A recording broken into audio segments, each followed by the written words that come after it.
Hello everyone, स्वागत करते हैं हमारे एक नए वीडियो में। पिछले वीडियो में हमने देखा था कि अगर किसी मैग्नेटिक फील्ड में अगर एक चार्ज प्रवेश करता है या एंट्री करता है तो उसके ऊपर कितना फोर्स लगता है, जिसे हम लॉरेंज बल का नाम देते हैं। तो इस बार हम देखने वाले हैं कि अगर उस चार्ज की जगह में, उस आवेश की जगह में अगर एक तार घुसा दिया जाए तो क्या होगा। ठीक है, तो इसके लिए हमने सबसे पहले एज्यूम करना पड़ेगा कि हमारे पास एक पहले से मैग्नेटिक फील्ड है और उसमें एक ऐसा तार लेके जाते हैं जिसमें करंट फ्लो हो। नॉर्मल जो तार है वो जाके कुछ नहीं करेगा। ठीक है, अगर उस तार में करंट फ्लो होगा तो ही कुछ प्रभाव पड़ेगा और उसके बारे में हम लोग चर्चा करने वाले। चलिए देखते हैं। हमने मैग्नेटिक फील्ड पहले से बना रखा हुआ है, कुछ इस प्रकार से यूनिफॉर्म मैग्नेटिक फील्ड है हमारे पास। ठीक है, इसको हम नाम दे देते हैं यूनिफॉर्म मैग्नेटिक फील्ड। अब इस यूनिफॉर्म मैग्नेटिक फील्ड में अगर हम लोग एक तार लेके चले तो मान लेते हैं कि हमारा एक क्या है, तार है जिसमें एक करंट फ्लो हो रहा होगा। भाई बिना करंट के जाएगा तो कोई काम का नहीं। करंट फ्लो हो रहा है जिसका नाम क्या है, आई, और इसका जो लेंथ है वो कितना है, एल है। ये मान लेते हैं इसका लेंथ कितना है, एल है। ठीक है, कुछ इस तरीके से। और हम ये मान लेते हैं कि यहाँ पर जो प्रवेश करवाए हैं तो कितना एंगल से, तो थीटा एंगल से प्रवेश करवाए हम यहाँ पे। ठीक है, तो ये जो मैग्नेटिक फील्ड पहले से रखा हुआ है, ये मैग्नेटिक फील्ड इस बेचारे के ऊपर फोर्स लगाएगा। ठीक है, अब फोर्स लगाएगा तो मान लेते हैं वो फोर्स कितना लग रहा है, एफ लग रहा है। तो हम चर्चा करने वाले हैं कि वो एफ बल है वो किसके किसके ऊपर डिपेंड करता है या उसका फार्मूला कितना आएगा। तो चलिए सबसे पहले चेक करते हैं कि हमारा जो फोर्स है एफ, वो डिपेंड करता है कि मैग्नेटिक फील्ड कितना ज़्यादा है। सिंपल सी बात है, मैग्नेटिक फील्ड जितना बड़ा रहेगा उसके ऊपर फोर्स भी उतना ही ज़्यादा लगेगा। ठीक, बड़ा मैग्नेट बड़ा फोर्स, छोटा मैग्नेट छोटा फोर्स, तो F is directly proportional to B. आगे हम कह सकते हैं कि हमारा जो फोर्स है वो उस तार में कितना करंट फ्लो हो रहा है उसके ऊपर भी डिपेंड करता है। ठीक है, अब देखिए ये तार में कैसे करंट फ्लो हो रहा है उसके ऊपर कैसे डिपेंड करता है ये समझिए। आप ये देखिए कि जैसे हमारा तार है उसमें करंट फ्लो होगा तो उसके कारण भी एक मैग्नेटिक फील्ड जनरेट होगा। तो पहले से एक चुंबकीय क्षेत्र है ही और उसके बाद भी यहाँ पे एक चुंबकीय क्षेत्र और पैदा हो रहा है, तो दोनों चुंबकीय क्षेत्र में लड़ाई होगी। और ये लड़ाई बड़ी भी हो सकती है, छोटी भी हो सकती है। वो डिपेंड करता है कि आपने यहाँ पर इसका या तो लंबाई छोटा कर दो तो छोटी लड़ाई हो जाएगी, लंबाई बड़ा कर दो तो बड़ी लड़ाई हो जाएगी। अगर इसमें छोटा करंट फ्लो करोगे छोटी लड़ाई हो जाएगी, बड़ा करंट फ्लो करो तो बड़ी लड़ाई हो जाएगी। तो उस हिसाब से हमारे करंट के ऊपर भी डिपेंड करता है और लेंथ के ऊपर भी डिपेंड करता है। और इन दोनों पॉइंट को हम कुछ इस तरीके से लिख सकते हैं, F is directly proportional to I और F is directly proportional to L.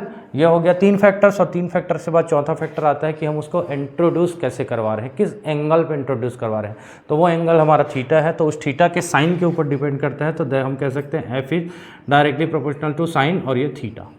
ठीक, अगर हम सबको मिला दें, एक साथ कर दें, ठीक है, तो सबको मिला के एक साथ करने पर हमको एक फार्मूला मिल जाएगा। तो ये हो जाएगा हमारा F is directly proportional to B I L और ये हो जाएगा साइन और ये थीटा।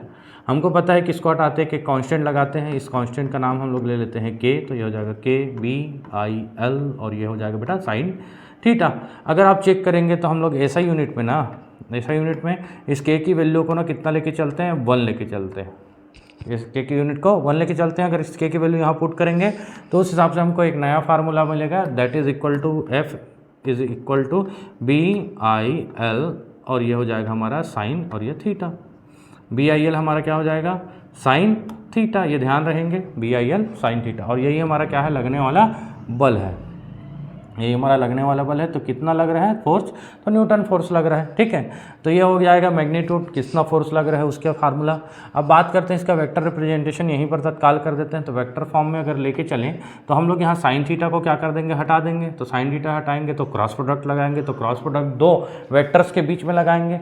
अब 2 वेक्टर कौन कौन है उसको छांट लेते हैं। तो 2 वेक्टर्स के रूप में हमको यहाँ पर कौन मिलेगा, एक मैग्नेटिक फील्ड मिलेगा और एक मिलेगा हमारा लेंथ और मैग्नेटिक फील्ड दोनों का डायरेक्शन होता है, करंट का डायरेक्शन नहीं होता बेटा। वो हमारा कौन सी क्वांटिटी होती है, स्केलर क्वांटिटी मान के चलते हैं। तो यहाँ से हमारा हो जाएगा एफ और किसके किसके बीच में, तो बी हो जाएगा और एल हो जाएगा। दोनों में वेक्टर क्वांटिटी हैं तो दोनों के बीच में क्रॉस प्रोडक्ट हो जाएगा और हमारा आई क्या हो जाएगा, बाहर हो जाएगा। कुछ इस तरीके से। ये वेक्टर क्वांटिटी नहीं है तो वेक्टर नहीं लगाए हैं और ये दोनों का प्रोडक्ट जो होता है वेक्टर क्वांटिटी होता है, तो ये हमारा क्या हो जाएगा, वेक्टर हो जाएगा।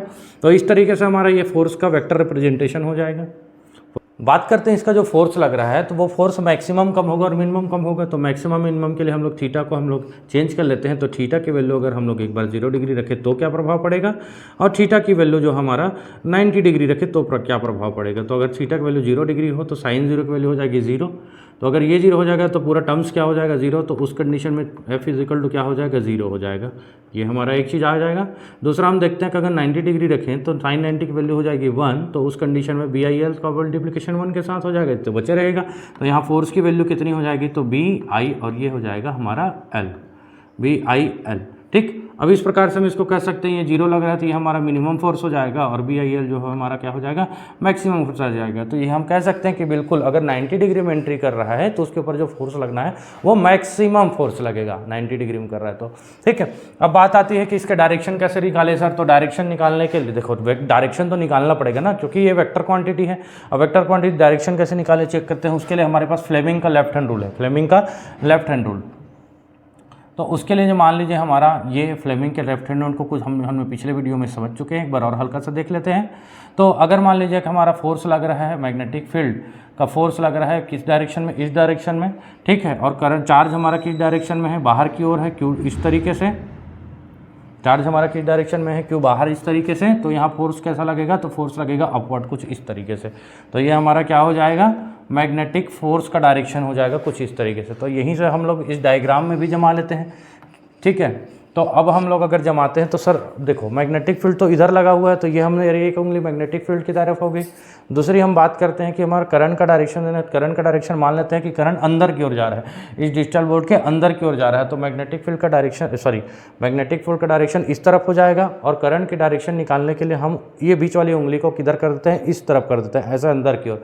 तो हमारा अंगूठा किधर चले जाएगा, डाउनवर्ड। तो इसके ऊपर किधर फोर्स लगेगा, नीचे की ओर। देखिए आपको लग रहा होगा कि ये नीचे से ऊपर जा रहा है, नहीं, ये सपोज कीजिए कि अब अंदर जाते हुए तो हम इसको दर्शा सकते नहीं, तो हम लोग ये सपोज कर सकते हैं कि इधर जा रहा है, अंदर की ओर जा रहा है। तो अंदर की ओर जा रहा है तो इसको अपोजिट घुमा देते हैं और ऐसा।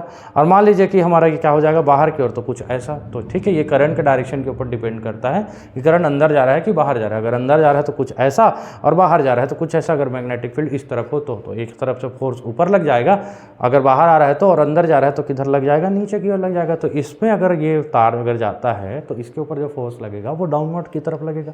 किसके हिसाब से, ये फ्लेमिंग का लेफ्ट हैंड रूल है।